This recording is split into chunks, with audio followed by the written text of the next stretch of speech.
when you're down and troubled and you need a helping hand, and nothing, well, nothing is going right.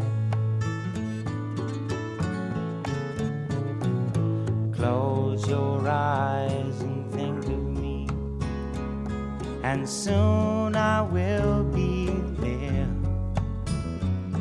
to brighten up even your darkest night.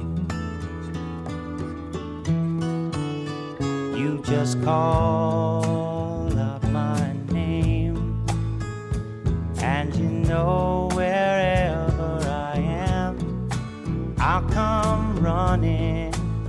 For the past 6 years, Pinewood has competed in the NASA moon buggy race at the Space Center, the Marshall Flight Center in Alabama, a national competition, 5th in the nation. 5th in the nation. Their 6th consecutive year, the top 10 finish. As 2 commended National Merit Scholars. If Ali Kajitsky and Hunter Smith could come forward, please.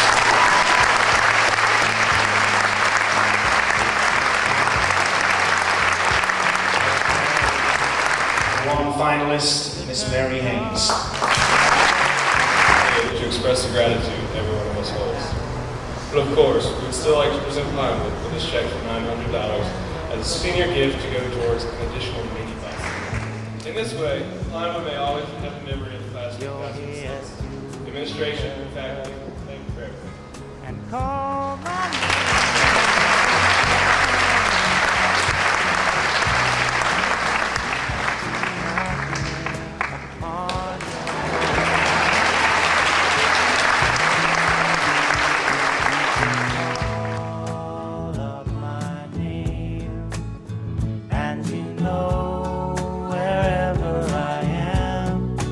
I'll come running, oh yes I will see you again. Winter, spring, summer or fall, yeah. All you got to do is call, and I'll be there, yeah, yeah, yeah. Hey, ain't it good to know you've got a friend? People can be so cold. They'll hurt you and desert you. Well, they'll take your soul if you let them. Oh yeah, but don't you let them. You just call out my name, and you know I'll come running to see you again. Oh, baby, don't you know about winter, spring, summer, or fall? Hey, now all you've got to do is call. Lord, I'll be there, yes I will. You've got a friend. Got a friend, yeah. Ain't it good to know you got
Graduating class, Pinewood faculty and staff, Pinewood families, Mr. Tate, and honored guests, the Board of Trustees of Pinewood Preparatory School welcomes you to the 2006 commencement exercise.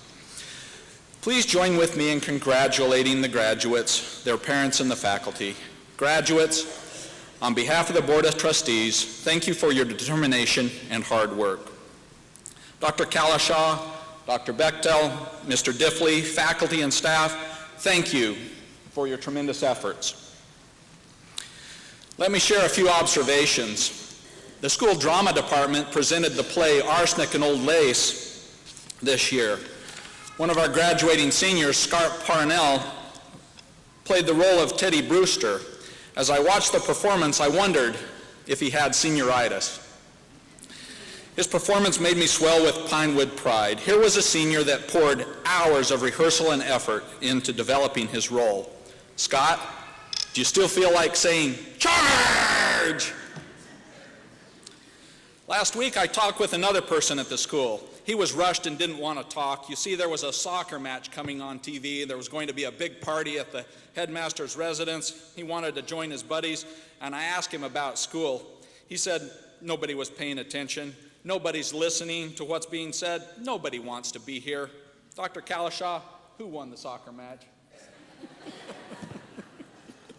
We gathered here today to recognize our graduating seniors and celebrate the beginnings of a new journey. The journey began last week with our baccalaureate service, and Reverend Gray spoke. He spoke of values. He talked about how values drive behaviors.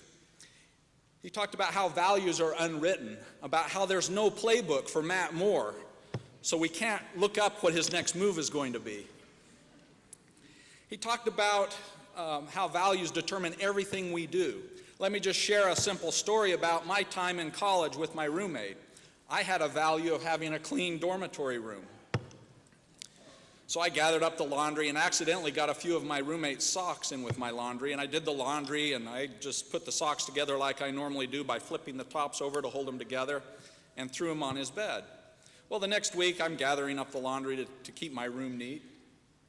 He looks at me like, I can't believe this is going on all year. And he said, you know, if you're going to do this, put my socks together like this and fold them over flat.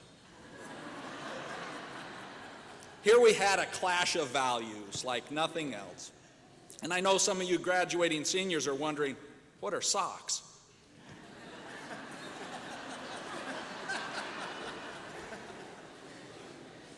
But values drive every single behavior that we have. You know, in the Wall Street Journal, there was a comic not too long ago. There were two fellows talking in the comic. One fellow looked at the other and said, I do have strong moral values, but I try not to let them rule my life.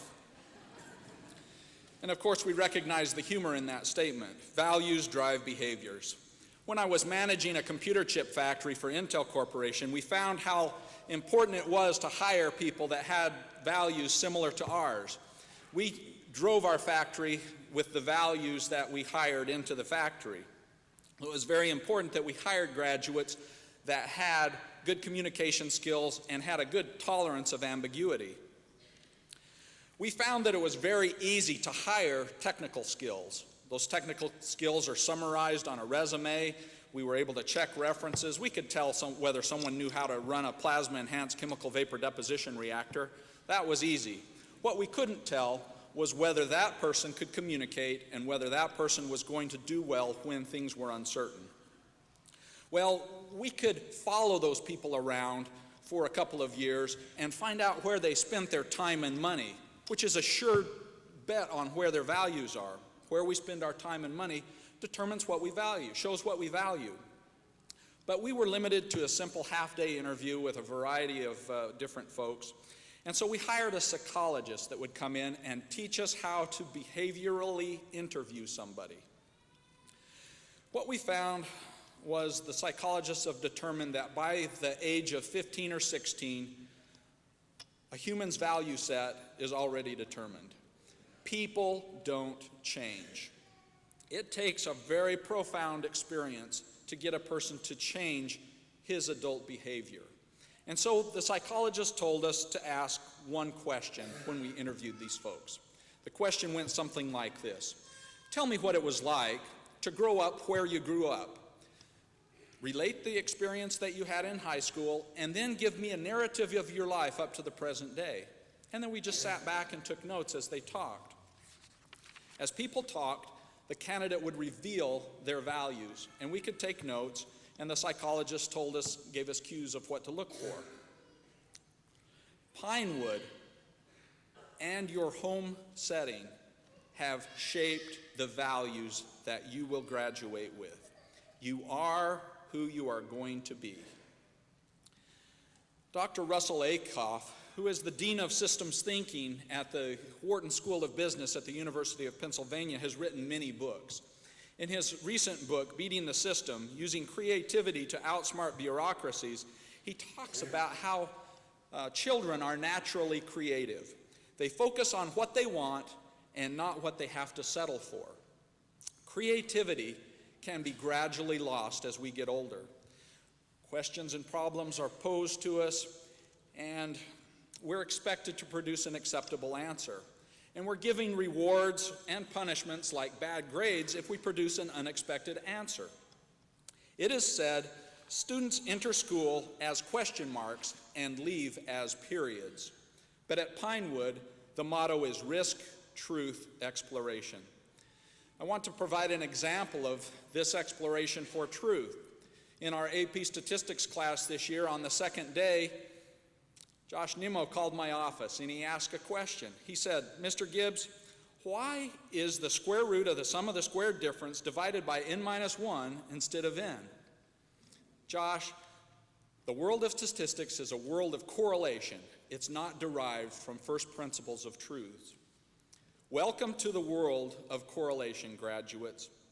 Do not leave Pinewood as periods. Take risk, find truth, explore. Leave as question marks, and be careful out there. Thank you.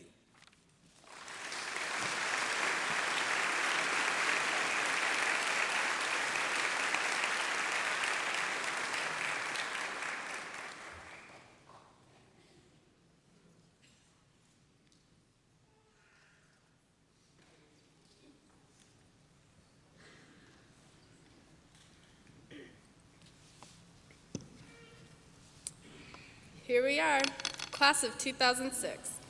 Faculty, board, honored guests, we are here to formally end our last year of high school. Throughout the course of this day, I expect we'll hear some laughter, shed some tears, share some introspection, and practice some awkward smiles as we spend a few last moments with each other. I can think of no better way to spend those moments than by looking back on our time at Pinewood. Unfortunately, I can represent the class only as far back as 6th grade. But that does not mean that there is any shortage of good stories and profound moments. I could stand up here all day and tell you about the gay parade in Washington, D.C., being smelly for 4 days on adventure track, and how we can always count on Alec Kajitsky or Taylor Kidd to make us laugh. Let us never forget Mrs. Newman, who is so precious. Or her husband, the Numinator. Always remember those meaningful discussions in Mr. Brown's class and Mr. Bulford's outlines with no word left unabbreviated. What does MD stand for anyway? As you can see, the teachers here at Pinewood are priceless, except for Mr. Stone, who can be bought for $15 million in gold. A few moments ago, we stood for a class photograph. A photograph that will be framed and hung in the hallway at Pinewood, to be gazed at by those that may walk the halls outside Mrs. Hawes' office. Folks will see our jackets and gowns. Picture in your mind the spotless white and the beautiful flowers. Can you see the confidence of a class? The class of 2006, the trend-setting class. 9 AP scholars, 3 National Merit finalists, First Art AP, state basketball, state swimming, state soccer, state golf. Can you see the faces? Of course, anyone that has seen the Da Vinci Code knows that there is always more in the picture than one sees at first glance. Maybe not quite hidden face.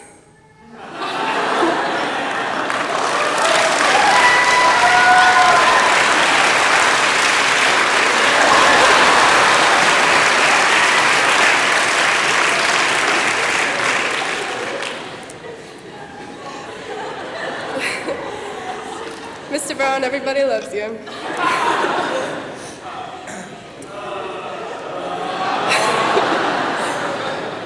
Maybe a hand with fingers crossed for good luck. I would like to share the other images that are found in the class picture. Can you see the kinship between student and teacher? Think of Miss Morrow's massages before a test.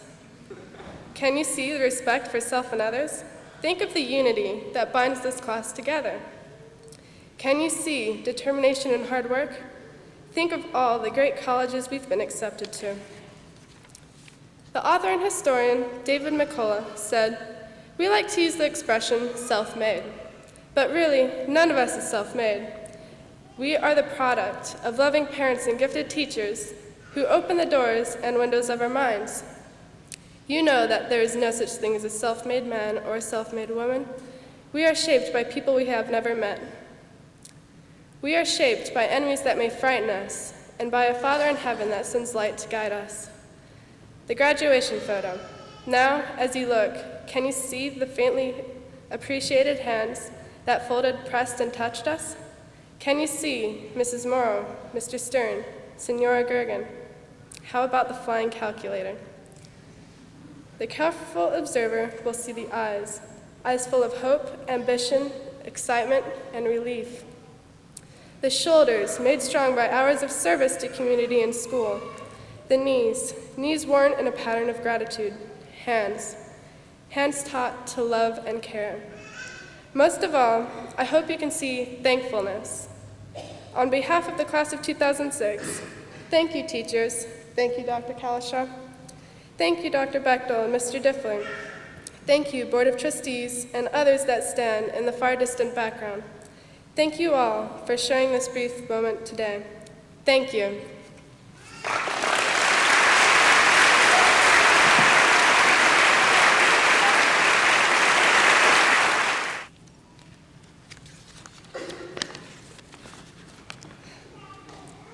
Good morning. It's hard to believe that this day is finally here. We've waited for so long, and now it doesn't seem real. I think we're all feeling a mix of emotions right now. Joy, for one. Sadness, although fewer would admit it. And for me, relief, because my dress still fits.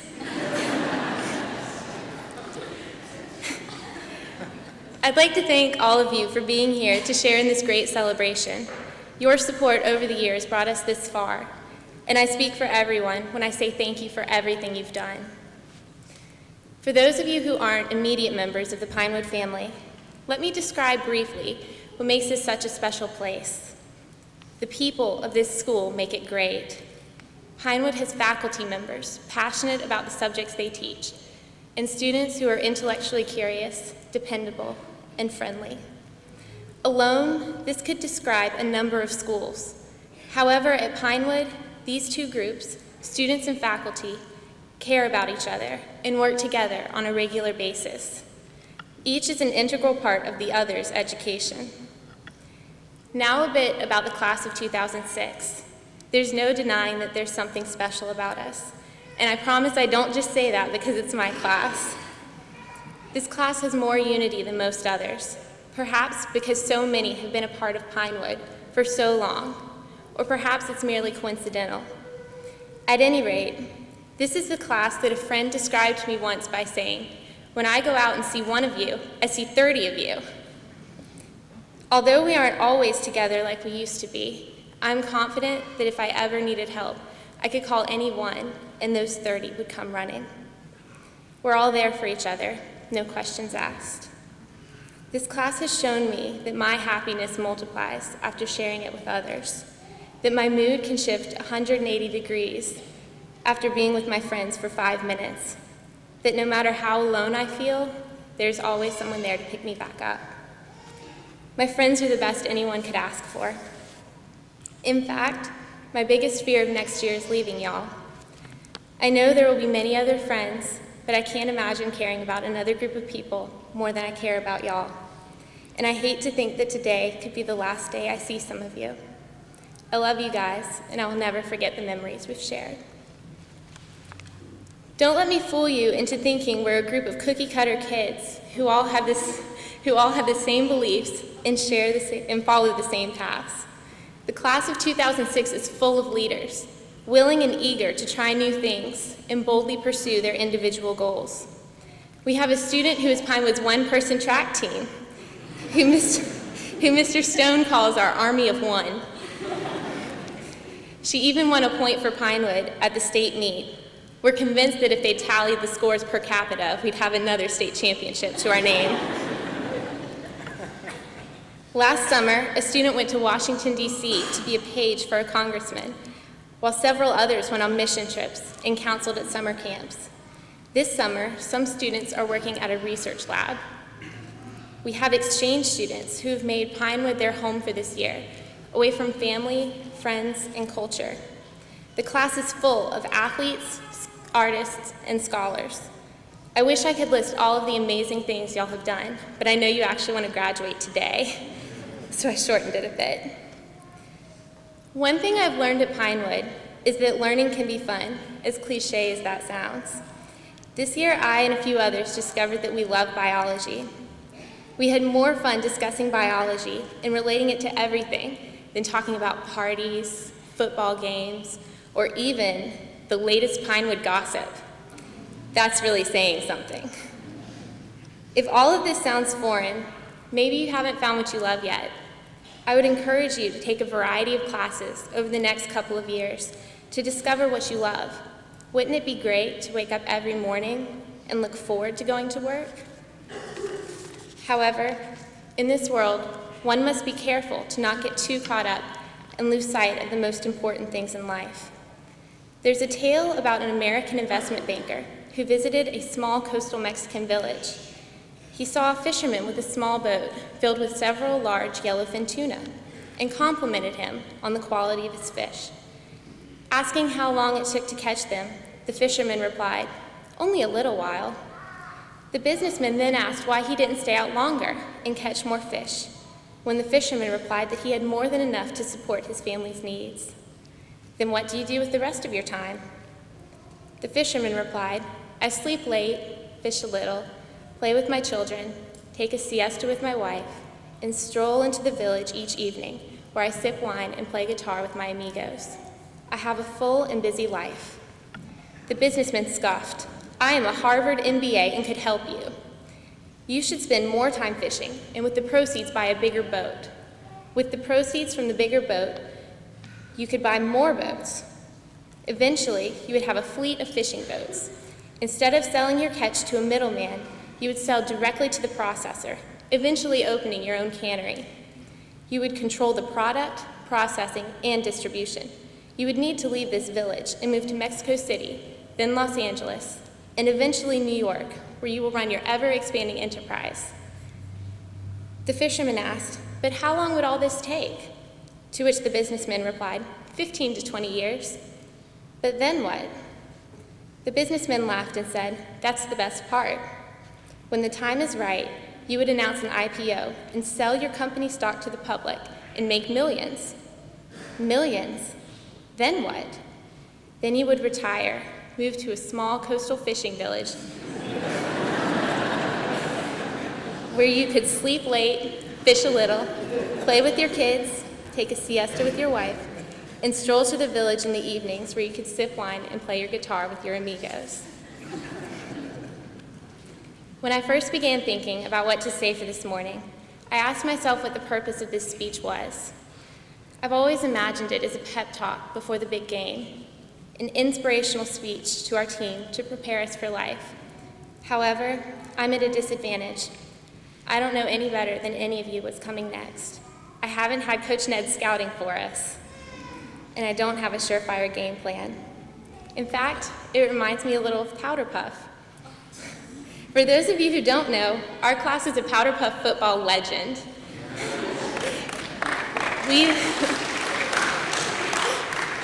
We've won all 4 years we've competed. There's even talk about assembling a team for next year's competition. What the spectators don't see, however, is what happens before the play. Allie or I, whoever was the quarterback at the time, would run to Matt Moore and get the series of words and numbers signifying the play, then run the 20-ish yards back to the team to tell them. But for me, 20 yards was a long way to remember gibberish. Oftentimes, I would get to the huddle and draw a blank. And even when I did remember, it wasn't uncommon for multiple other girls to ask, "Which one was that again?" We could remember the basics, but anytime the coaches tried to get fancy, we were in trouble. However, we'd talk it over briefly, and I'd say, "Ready?" Then in unison, the team would cry, "Break," and we'd do our best on the field. We had to rely on our athletic instincts instead of set play. Just as next year, we will rely on our past experiences and training. Pinewood has prepared us well, and I truly believe that everyone here can do anything they set their minds to. So I'd like to huddle up just one last time. Everyone please join in, especially the class of 2006. And I expect to hear the Powder Puff coaches loud and clear. Okay, huddle up. As Henry David Thoreau once said, go confidently in the direction of your dreams. Live the life you've imagined. Ready? Break.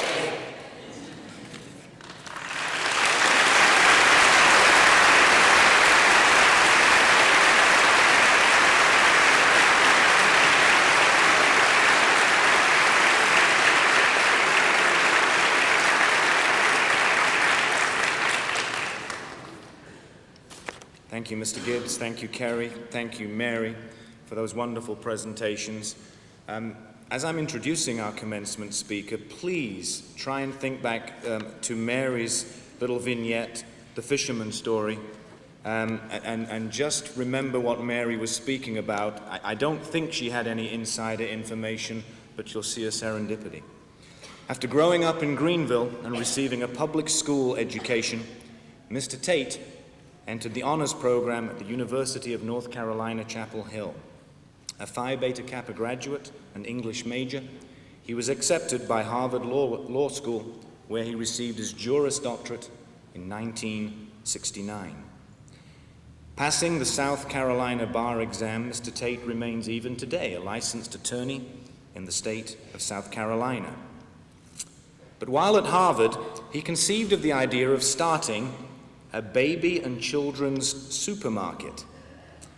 With no prior experience, but inspired by a dream, a vision, he started a store known as Carolina Baby, the Children's Supermarket in Greenville in 1971. He opened this new store at 17,000 square feet, already making it one of the largest of its type in the nation. Starting with almost all of his capital in bank debt, and with only one other initial employee, his legal secretary, Mr. Tate built the first store by trial and error and faced constant cash flow problems and other difficulties. Wouldn't you have loved to have been there that first morning when he arrives to work to the attorney's office and says to his legal secretary, "I've had a great idea. I'm not going to practice law anymore. I'm going to open a shop to sell babies things." I'd love to have been in the room that morning. 23 years later, in 1994, he took the company, then called Baby Superstore, public on NASDAQ in several hugely successful public offerings, raising over the next year a total of $200 million in funds for his company, which a month before the public offering had been worth some $10 million. It says here only 10 million, but I struggled with the only part there. 200 million in funds. 2 years later, Mr. Tate sold the entire company to Toys R Us. Then, Baby Superstore was a 70-store chain doing $500 million in sales, with stores averaging 40,000 square feet in size. In February 1997, and let's go back to that day when he had the crazy idea to sell things to babies, but now jump to 1997, Toys R Us paid over $500 million to purchase Baby Superstore. Today, the chain of stores Mr. Tate founded has sales of over $2 billion and is the world's largest for baby products. Now think of the fisherman's story. Immediately after the sale of the business, Mr. Tate, as planned, resigned to explore new pathways in his life. He had met Kelly Bui, a Vietnamese boat person in Greenville the previous year, and he traveled to Vietnam twice to meet her mother and sisters. During the 1997-1998 year, Mr. Tate enrolled as a freshman at the College of Charleston. He took a variety of courses which were interesting to him while living on a yacht in the Ashley River Marina. Living in Greenville with Kelly, he had to commute to college class in his Learjet, which from Charleston to Greenville, they tell me, those folks who commute in Learjets, takes around 30 minutes. He was also the only student on campus with a building named after him. The Tate Center for Entrepreneurship, which he had helped the college build the previous year with a multi-million-dollar gift. Now, you're going to be freshmen soon. Some of the folks behind me, and I also taught college for a while. I would have loved to have had this guy in my class. Excuse me, Jack, why were you late this morning? Well, you know, the Learjet, it's... Man. In early 2000, while Mr. Tate was traveling in Florida, Kelly, then only 30 years old, was killed in an instantly fatal car crash in Atlanta. During Easter of that same year, Mr. Tate went to Vietnam to share grief with Kelly's family. Over the next 2 years, he returned to Vietnam several times, and Kelly's mother asked him to accept the role and honor of being her eldest son. This position in Vietnamese culture required a lifelong responsibility for the mother. He accepted enthusiastically, and in 2002, while remaining a legal resident of South Carolina, he decided to live in Vietnam on a long-term basis. Now, a part of the Asian world, all of his friends and associates there are Vietnamese. Every day he speaks Vietnamese with them and continues to absorb the wonderful culture of Vietnam and experience a great variety of new discoveries. His primary focus in Vietnam is helping in the reduction of poverty and improving the healthcare opportunities of the Vietnamese people, as well as fostering goodwill and understanding between the Vietnamese and American people. And that is something that we hope Pinewood and Somerville is going to be actively involved in years to come. It is my distinct pleasure, and indeed a great privilege, to introduce our 2006 commencement speaker, Mr. Jack Tate.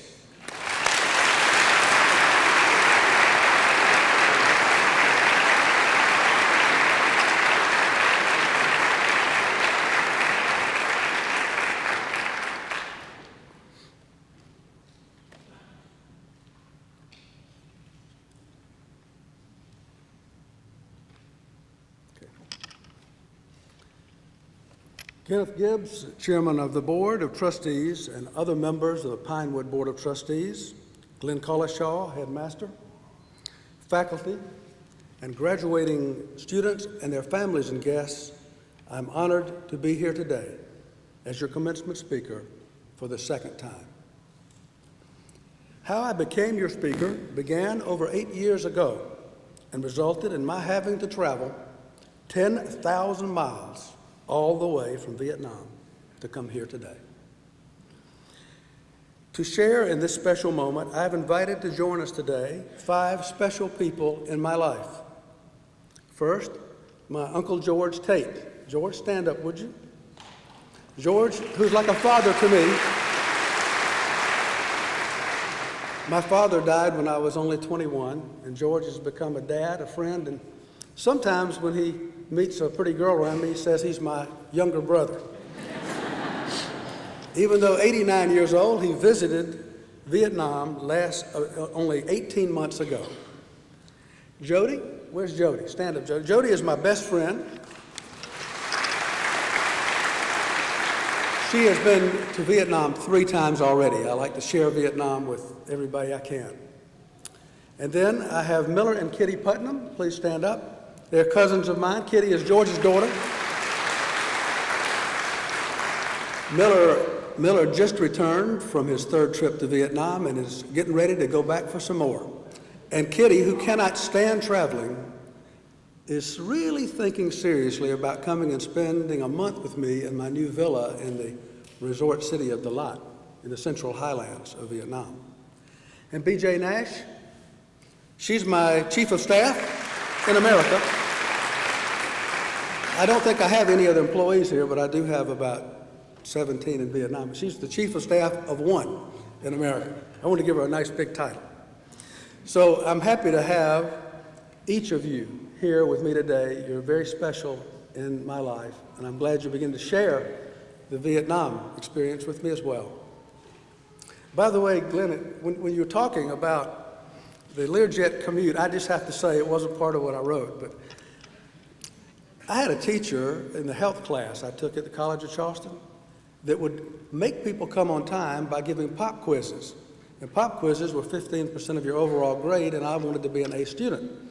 So if you weren't in the class seated when the pop quiz started, you couldn't take it. You had to have the privilege of taking the test. I remember I was down to the last second, having landed at the Mercury Air FBO Center in my private jet, raced down in the van I kept there, even parked up on the curb outside the Physical Education Center, raced through the door coming around. I knew I was down to about 10 seconds. I didn't know why somebody had put a trash can right as I was coming around. I kicked the trash can, it sailed halfway over there, and somebody in the center of the class caught it. Yes, I did have a few close calls, but I always was able to take my pop quizzes. You know, it won't be hard for you to relate to Vietnam here, because as my doctor in Greenville said recently, he said, you know, Jack, do you know what the similarities are, what they have in common, the people that live in the Charleston area and the Vietnamese? I thought about it. I didn't really think of one. He said, well, they both like to sit around and eat rice and talk about their ancestors.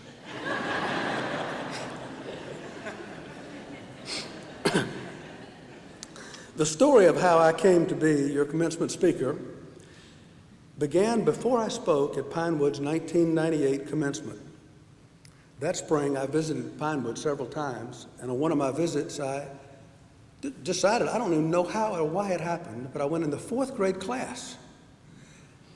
And at the time, I was also in a yoga class at the College of Charleston, and for some reason, I decided to demonstrate to some of the 4th graders some new yoga positions.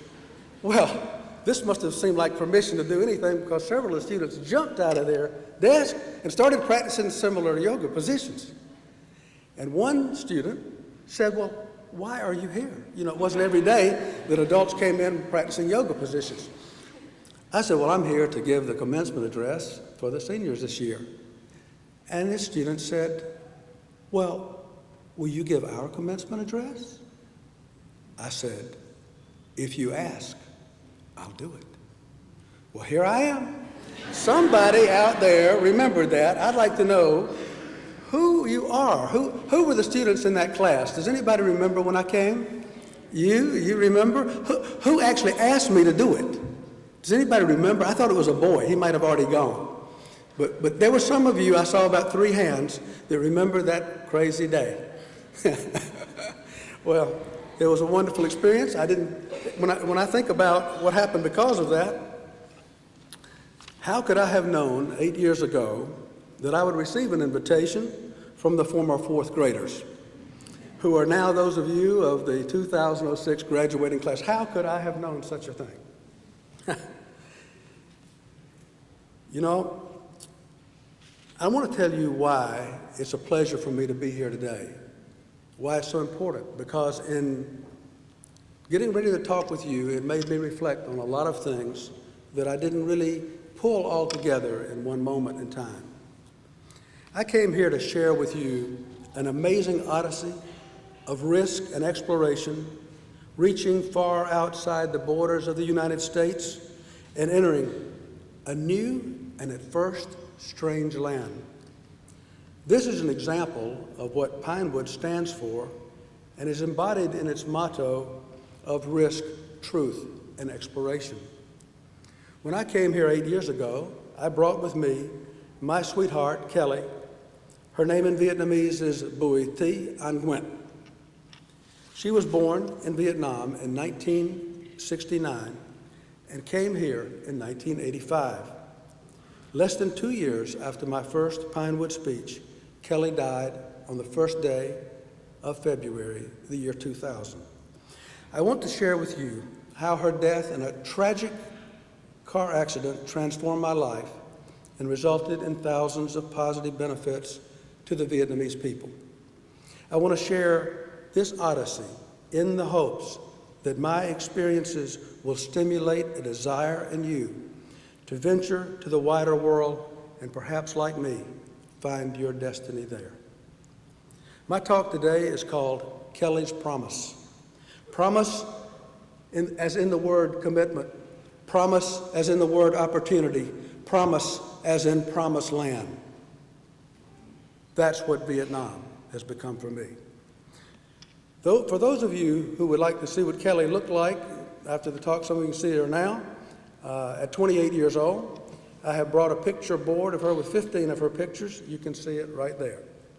Kelly's promise led me to return to Vietnam to share grief with her family in April the year 2000.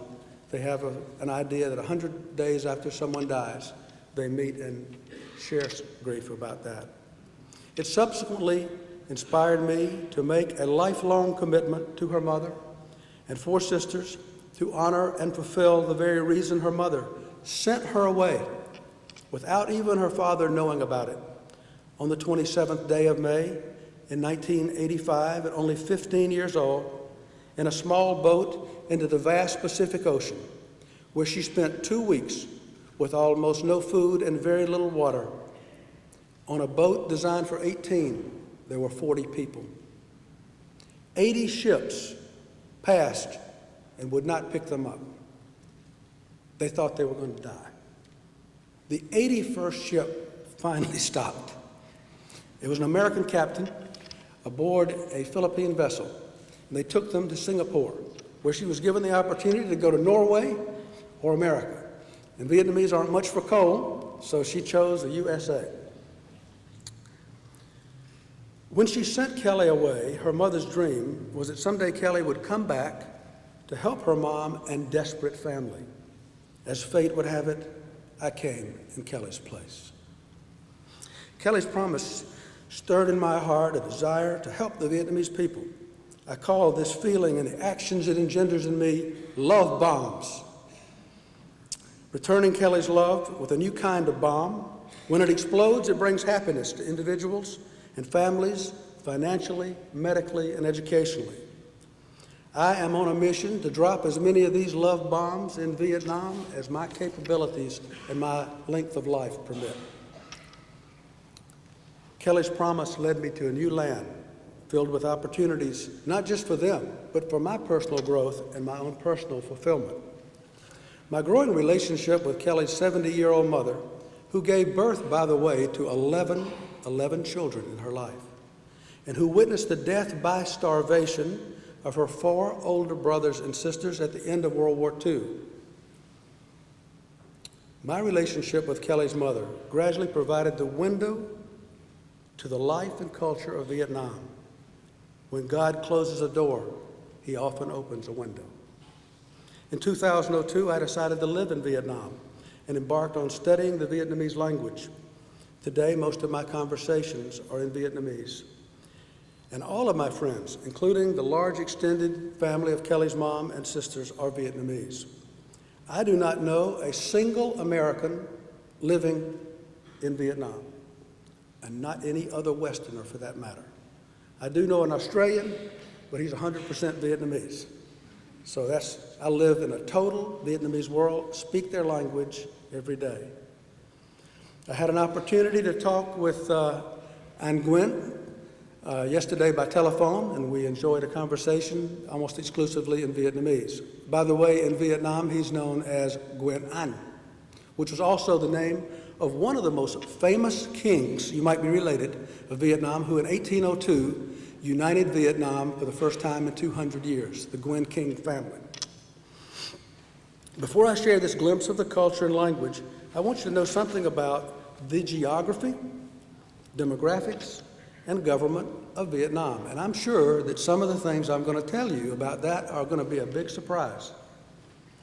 The population of Vietnam is over 84 million people, ranking it the 13th most populous country in the world.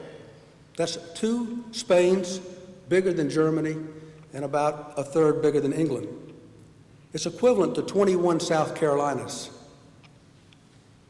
And it's almost 30% of the population of the entire United States of America. Yet Vietnam is smaller physically than California. I guess they get kind of close together over there. The country is young and energetic, with an average age of only 25.9 years, compared to an average of 36.5 years in the United States. 2/3 of the Vietnamese are 30 years old or younger. The country has a communist government, but the economy, like that of China, is converting rapidly to capitalism. Free market forces are impelling the growth of Vietnam and China, which share a common border, to the highest sustained economic growth level in the world. So there's going to be a lot of opportunities over there for sure. Over 8% per year, compounded. Yet for now, Vietnam is still relatively poor. It is a developing nation, sometimes referred to as a third world nation. The purchasing power of the average Vietnamese is only $2,800 compared to $41,800 for Americans. Each of us can spend 15 times as much as the average Vietnamese. America is Vietnam's largest export market. A few years ago, they hardly shipped anything to us, but things are changing fast. At over $5 billion a year and rising at double-digit rates. Almost 1.5 million Vietnamese live in America, and they send billions of dollars because they honor their families of remittance money home each year. And another thing, the American Embassy in Vietnam approves the highest number of brides to get married and immigrate to America of any country in the world. I guess you call that bedroom diplomacy. Anyway, they're coming here. Today, Vietnam is one of the few countries, and this is really shocking to me, I was so happy about this, where the image of Americans has not suffered.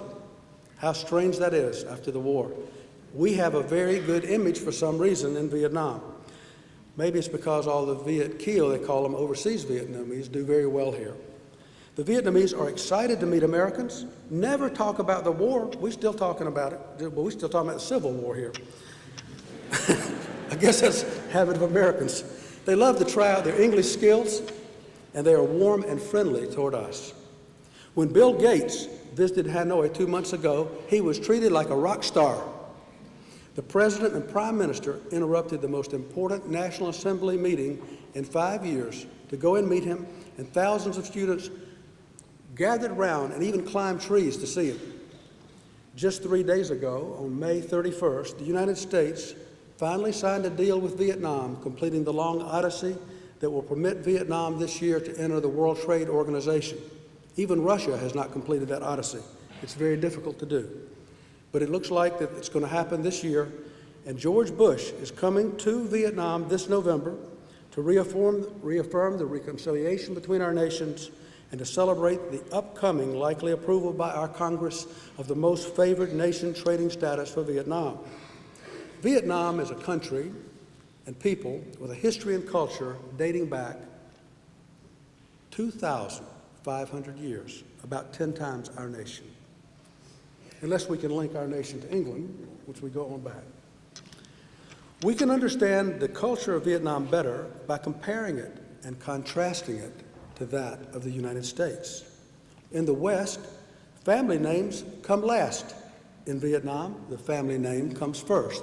That's why Anh Nguyen is Nguyen Anh in Vietnam. We speak of the Vietnam War the Vietnamese call it the American War. We in the United States celebrate birthdays. The Vietnamese honor death anniversaries. They seldom ever celebrate a birthday. In veneration of ancestors, the Vietnamese always remember the members of their family who have died on the death date for years and years and years. The sun governs our calendar, but the moon governs the traditional calendar of Vietnam. Today is Solar Day, June the 3rd, but it's Lunar Day, May the 8th. Over 1.5 billion people, probably be a big shock to you, in Asia, still use the lunar calendar for their festivals and for their celebrations. Vietnamese love to have boy children because the firstborn son is charged with the duty of protecting his parents as long as they are alive. Old age homes do not exist in Vietnam. Other members of the family usually live with their children until they pass away.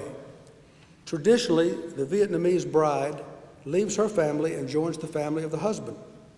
But the love the girls feel for their mothers is so strong in Vietnam that often it turns out that it's the woman, after all, who winds up taking care of her older dad and mom. Mothers in Vietnam focus on babies in a way that is more all-consuming than the American culture allows. Women in America worry about losing their own personal identity after they have children. The women of Vietnam find their identity in having babies and in nurturing the life and development of their children. I once asked Kelly, "When did you stop sleeping with your mom?" She answered, "What do you mean stop? I never stopped." Recently, I decided to ask a couple of the girls, young women in the family of Kelly, one 22 years old and the one other 25, and they told me they were both still sleeping with their mother. The 22-year-old said, "I've never slept alone in my life. If I'm not sleeping with mother, I sleep with my older sister." This is a very common practice in Vietnam. In the United States, we talk about helicopter parents hovering over their children. In Vietnam, helicopter children take care of their parents. When you walk into a Vietnamese home, you almost always see pictures of the parents and the grandparents on both sides of the family looking right back at you. These pictures are usually placed in a shrine to honor ancestors. In America, women typically want children, but it's a choice. Not having a baby for a woman in Vietnam would be considered a tragedy. Here in the U.S., over 40% of all career-maximizing women who make over $100,000 a year never have children. Here we glorify the tanned skin look. Vietnamese exalt white and fair skin. White is considered beautiful, especially for girls, because it indicates a higher social status, lack of having to do manual labor, and exposure to the sun, which they consider to be stupid. Almost all skin creams in Vietnam contain skin whiteners. Sunbathing, using skin tanning salons and skin browning creams and tints, would in Vietnam be considered a shocking form of social suicide in the competition for desirable husbands. If you have brown skin, you can forget about marrying well. Americans drive around in their big SUVs, often by themselves alone, and the Vietnamese fit a family of 4 and sometimes 5 on a single motor scooter. I know you don't believe it, just come to Vietnam, it's absolutely true.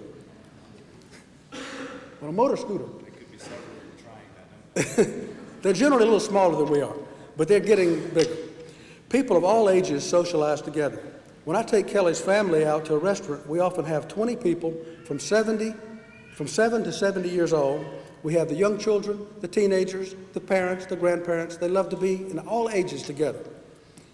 The United States is over 80% urbanized. Vietnam is almost 80% agricultural. This means that along with the 25-year, 100-year history of Vietnam, that Vietnam is far more conservative and traditional than our society. Many Vietnamese, including the majority that live in the countryside, have never been to a single restaurant, not once in their lives. Never been to a restaurant at all. The vast majority of young women in Vietnam never drink any form of alcohol, do not smoke, and a high percentage marry as virgins.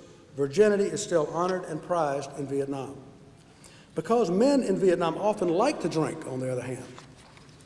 Sometimes they gamble, and occasionally they go to karaoke bars. The wives in Vietnam almost always control all the money in the family because of this.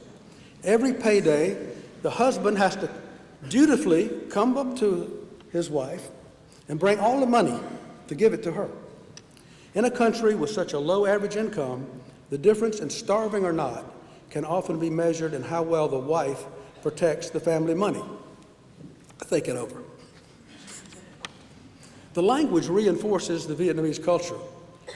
If you start learning an Asian language, if those of you who are graduating today want to start learning that language at 18 years old, I started at 58, so I'm confident that you could learn to speak the language well, especially if you were to live in the country. But the real challenge with Asian languages, such as Chinese and Korean and Japanese, is that their languages are ideographic, which means that their written language is done in the form of symbols and not in terms of Roman letters. These have to be memorized, and there are thousands of them. They're difficult to learn to read and write, except through massive rote memorization, which is easier for children to do over and over, and tireless practice. Fortunately, due to the work of Jesuit monks in the early 17th century, Vietnam had a basis for converting using the same characters we use, the Roman characters, and in the early 20th century, that's exactly what happened. After using Chinese characters for 1,000 years, they found it much easier to educate their students using the Roman characters. So it's a much more accessible language to people now. What this means to you is if you were to come to Vietnam and start learning the language, you could learn it a lot easier in reading and writing. The speaking would be just as difficult as Chinese. But there's a catch. It's not quite only our symbols. It's a tonal language. You have to change your pitch of the voice to make words understandable. And because of that, there's over 10 different characters that change tones and change the vowels so you can pronounce them. But it is 100% phonetic. In its language, you've heard before that language carries within it culture, but maybe you never knew what that meant. I'm going to share with you how the language reinforces their culture, which is family related and relationship related, and how ours does the opposite. In its language, Vietnam embodies the cultural aspect of the family and relationships. In English, we can say, I love you to your mother. You can also say, I love you to your dad, sweetheart, friend, or shockingly, even your dog. But in Vietnam, when you say, I love you to your mother, you have to say, child loves mother. Con yêu thương mẹ. You cannot say, you can't call her you, she's mother always to you, and you are always a child even when you're 50 years old. You can never forget your relationship to your dad or your mom. Forever, you will always be in that relationship, your father and mother's child. And the language never lets you forget that. Each time you address different persons, the pronouns you use to refer to yourself and them change, depending on the nature of your relationship with them. Whether they're older, younger, members of your family, older brother, sister, aunt, there's so many pronouns, there's over 30 different pronouns. And if you're talking to 4 different people, sometimes you have to refer to yourself by your own name because you can't say 4 pronouns at the same time. So it's kind of a little bit different for us to understand that. In English, we have instead the universal I and the universal you, which words homogenize all relationships and lessen the natural respect that should be shown to parents, persons of honor in your life, or any older person. We always capitalize I in English, no matter where it's located. It's good for our egos because it makes us feel important. But it builds into the English language a basis for disrespecting others. Why is I always capitalized and you not? In Vietnamese, there are many words that can be used to mean I, depending on your relationship with another person. But I is never capitalized, except at the beginning of a sentence.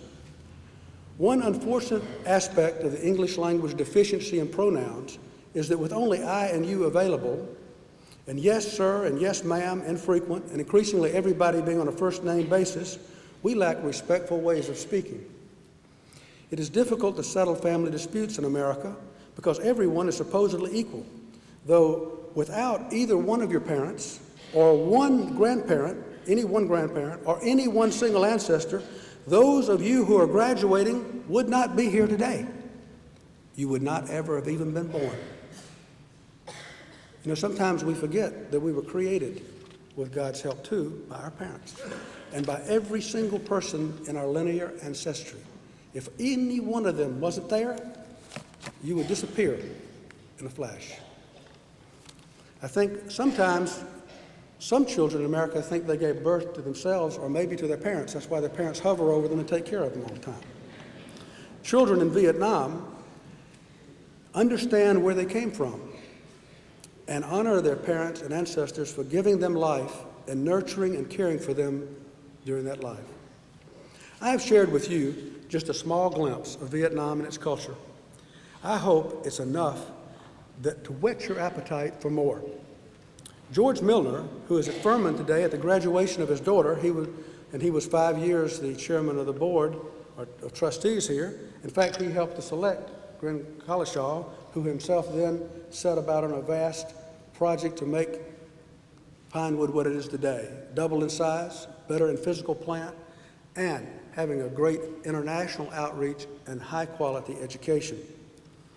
Well, George Milner is coming to Vietnam in September, and I'm going to host him there at my villa in Dalat.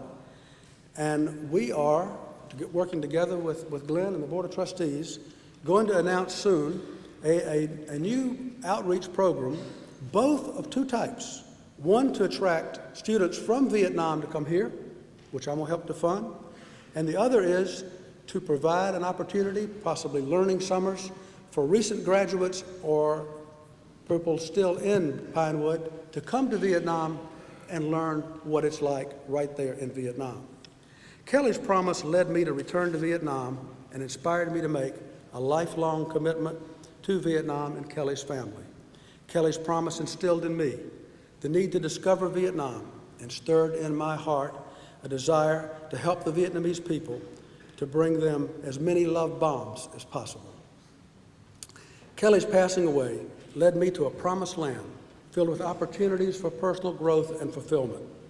In closing, let me thank you, former fourth graders, for inviting me to be your graduation speaker today. Even though I had to travel over 10,000 miles to be here, it was worth every mile to have the opportunity to share this special moment with you. My dream for you, the 2006 graduates of Pinewood Academy, is that you will find a Kelly's promise in your life, something to believe in, something that will stir your soul and give you the power, energy, and commitment to do things that are beyond your current dreams and expectations. Congratulations and best wishes to all of you, parents and loved ones. Thank you very much.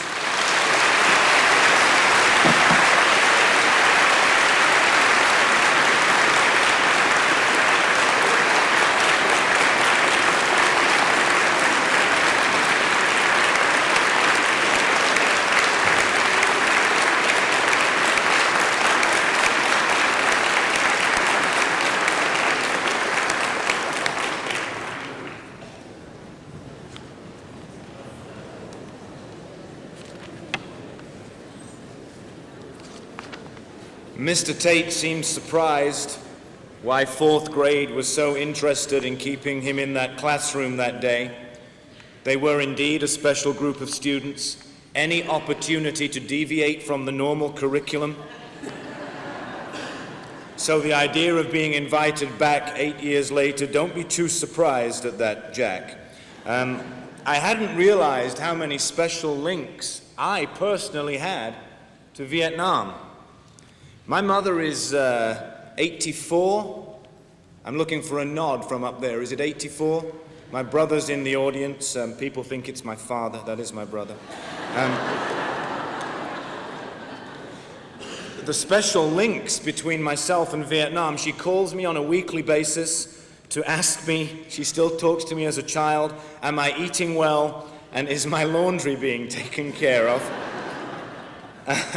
So I hadn't realized I had that special link, and then when Jack mentioned that Vietnamese wives control the finances,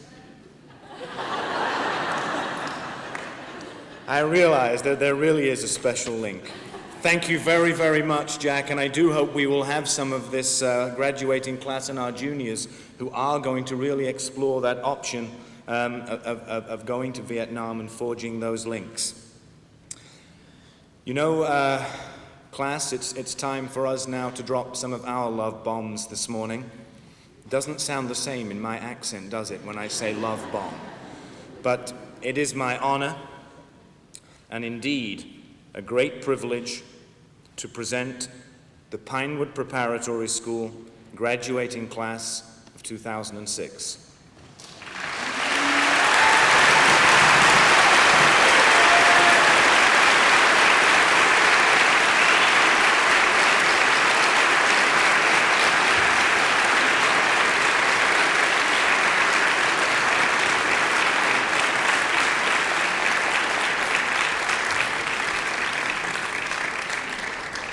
As they proceed backstage, I repeat these three ideals every year.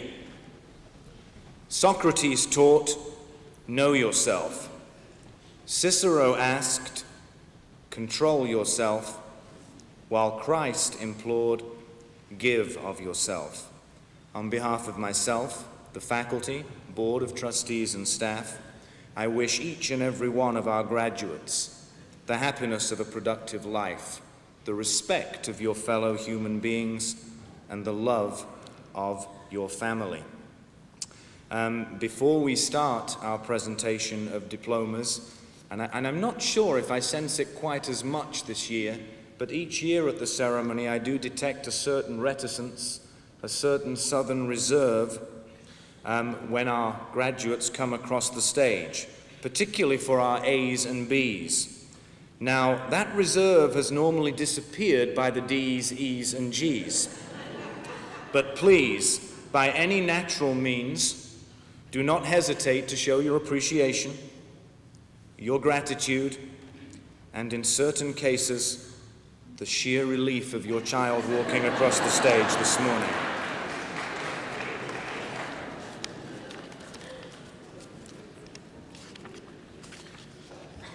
In rehearsal, the door was open, Miss Horse.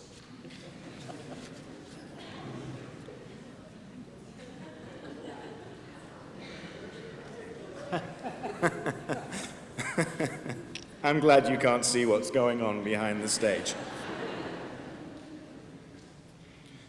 Christopher Daniel Annabelle.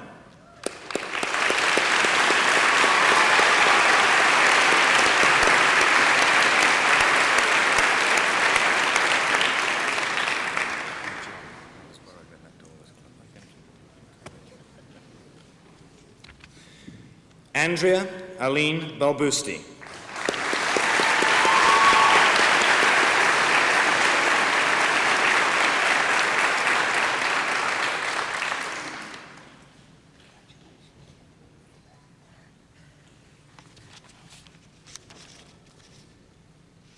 Selena Elizabeth Balbusti.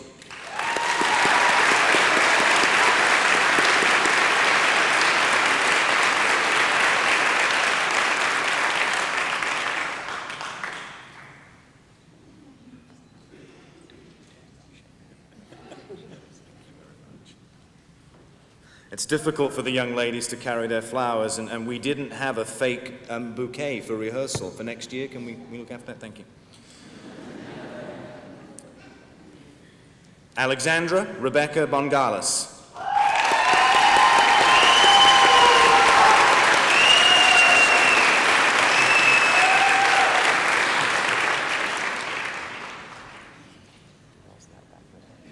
Well done. It did seem that was still natural means. Good job out there. Well done. John Scott Campbell, Jr.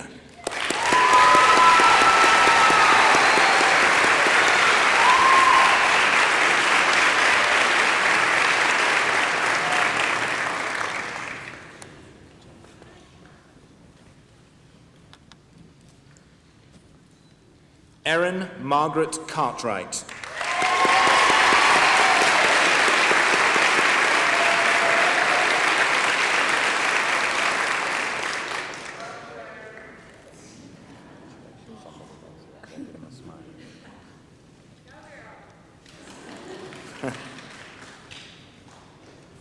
Jeffrey Lynn Chilcote II.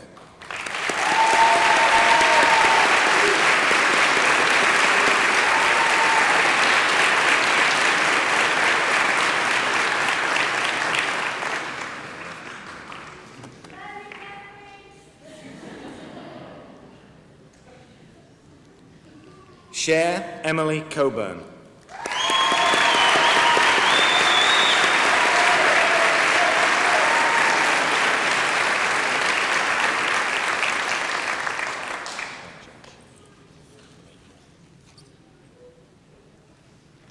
Ashley Ann Conrad.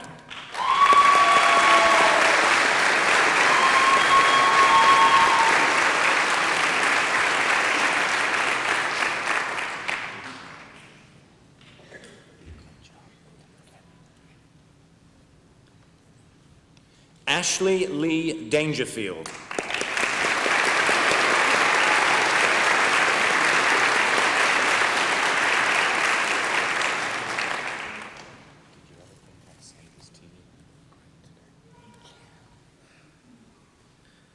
William Dowdy.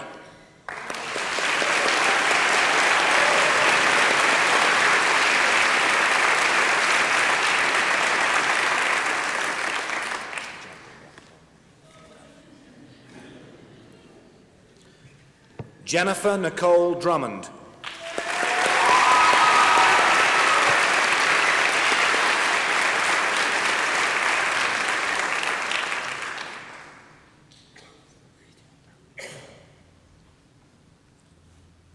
Callie Elizabeth Ensley.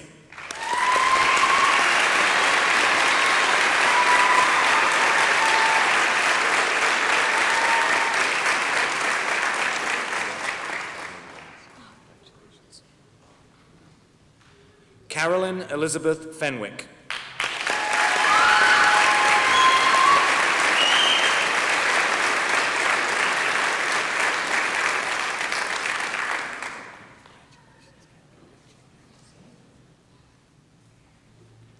Maddie Layla Floyd.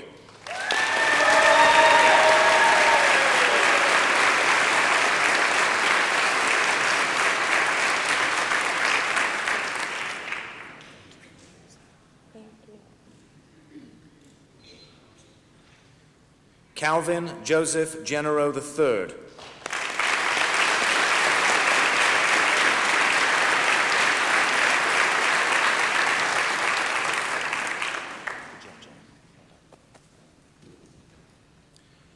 Kerry Elizabeth Gibbs.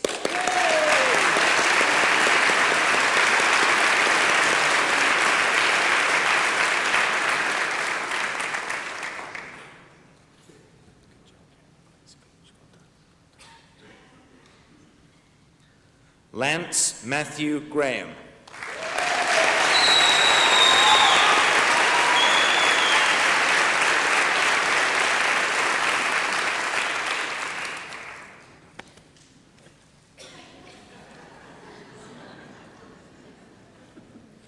Lauren Ann Greenberg.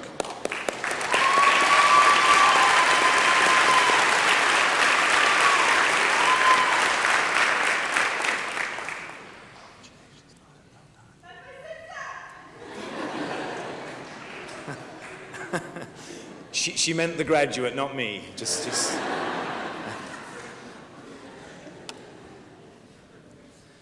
Kendall Celestia Greeby.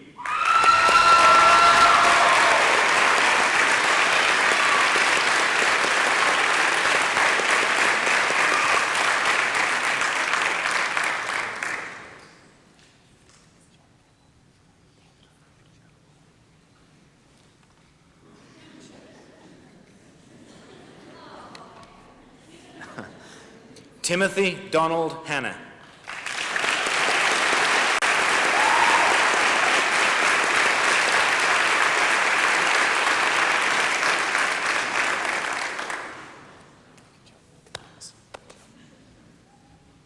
Heather Lee Harris.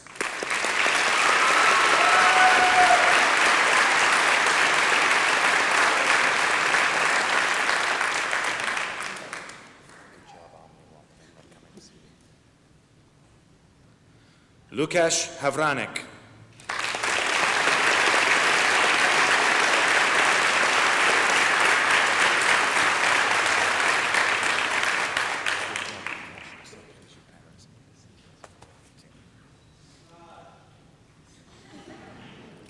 I think that was all the way from Prague, Lukasz. I heard that. Mary Elizabeth Haynes.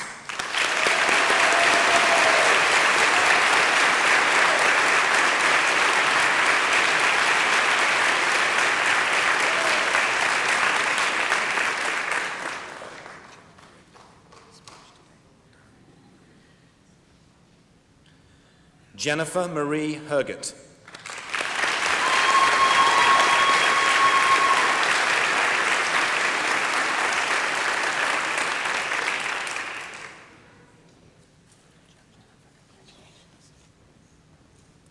Caitlin Ann Herstein.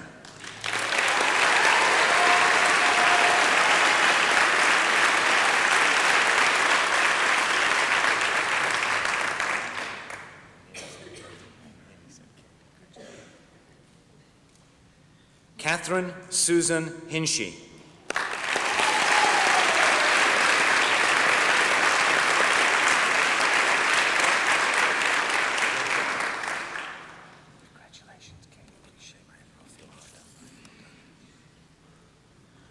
Christian Donald Holt.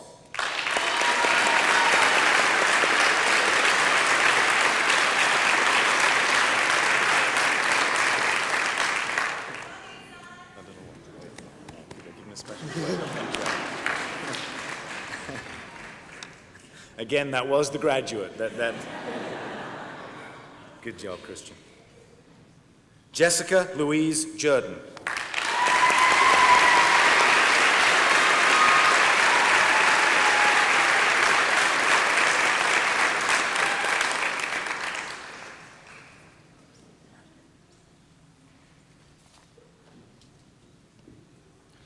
Judson Taylor Dove Kidd.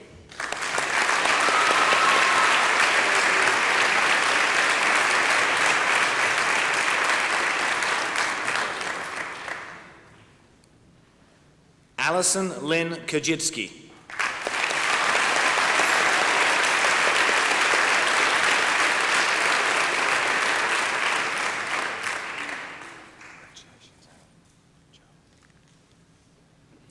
Young-Hoon Lee.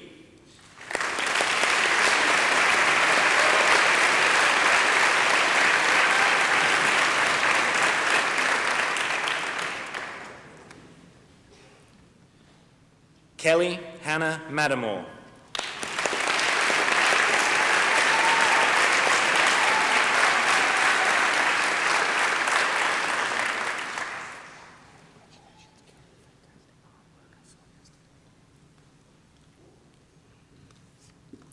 Matthew James McCann.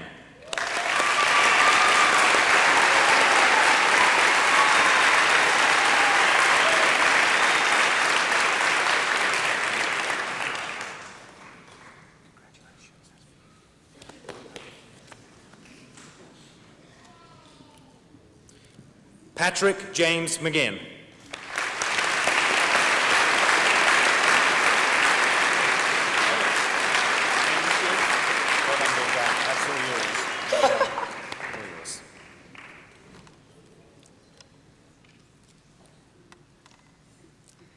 Kayla Marie Manetti.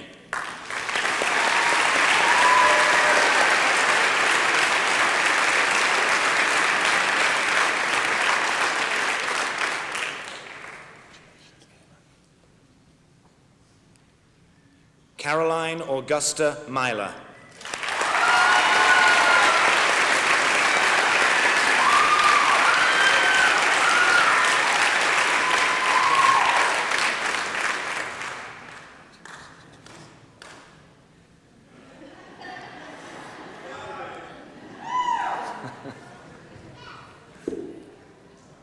Gibbon Sizemore Myler.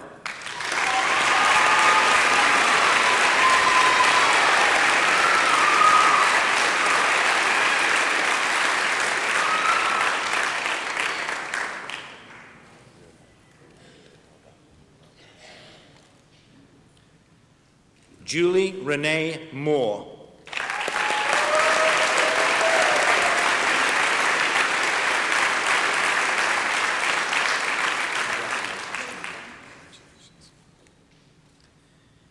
Matthew Richard Moore.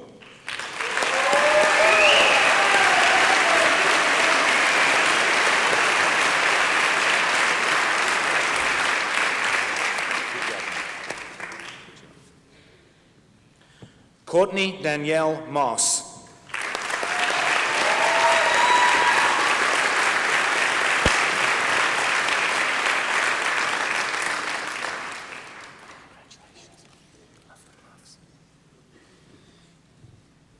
Ain Nguyen.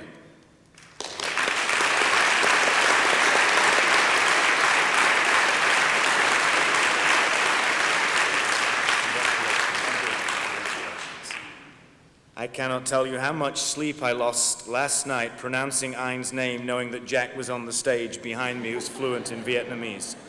Man. Joshua Douglas Nimmo.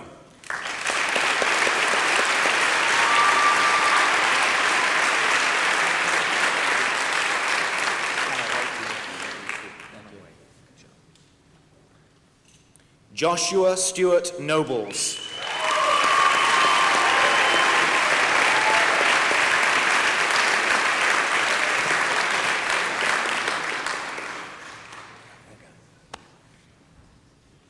Kyle Everett Osterman.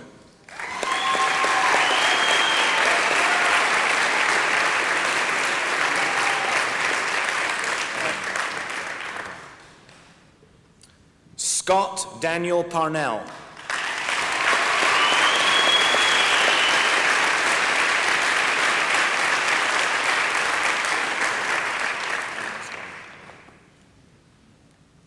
Jacob Colby Phillips.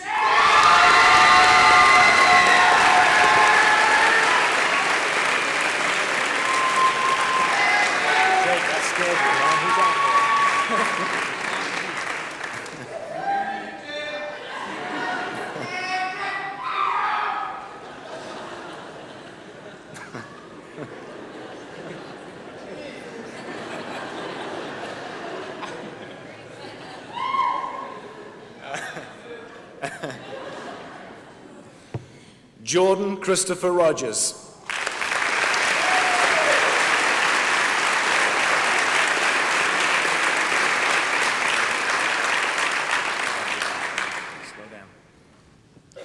Matthew Henry Simmons.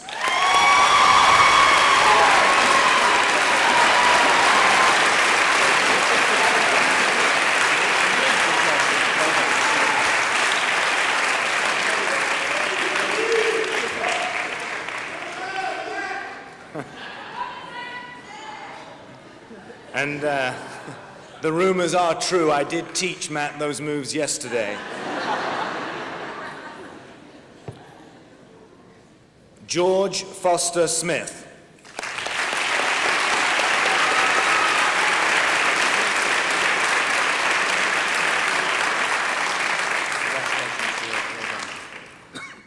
Hugh Michael Smith.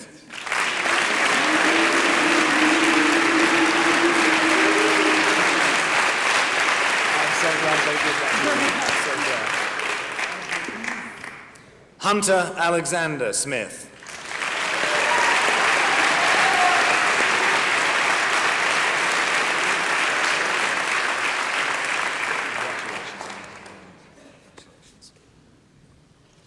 Stephanie Nicole Steely.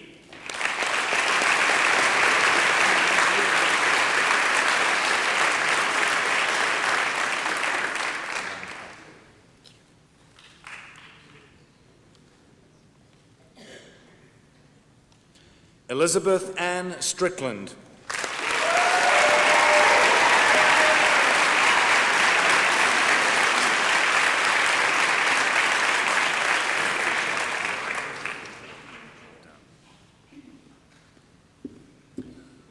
Leroy Eugene Strickland III.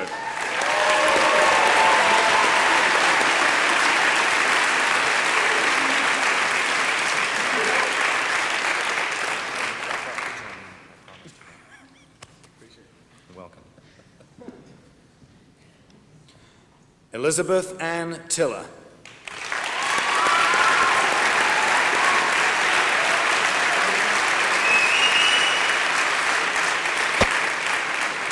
Good job, Annie. Well done. Pierce Leading Wayman.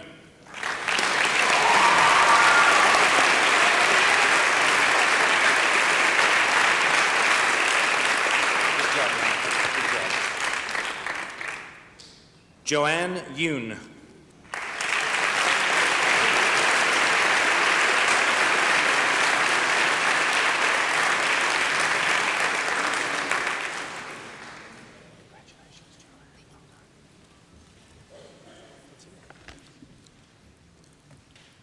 At this stage of the proceedings, I would like to present the Pinewood Preparatory School class of 2007.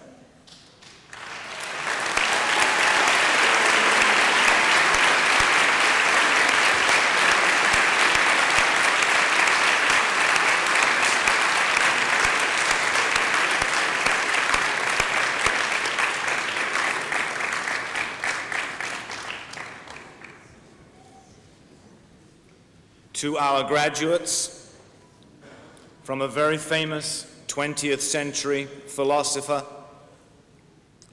if there's anything that you want, if there's anything I can do, just call on me and I'll send it along with love from me to you.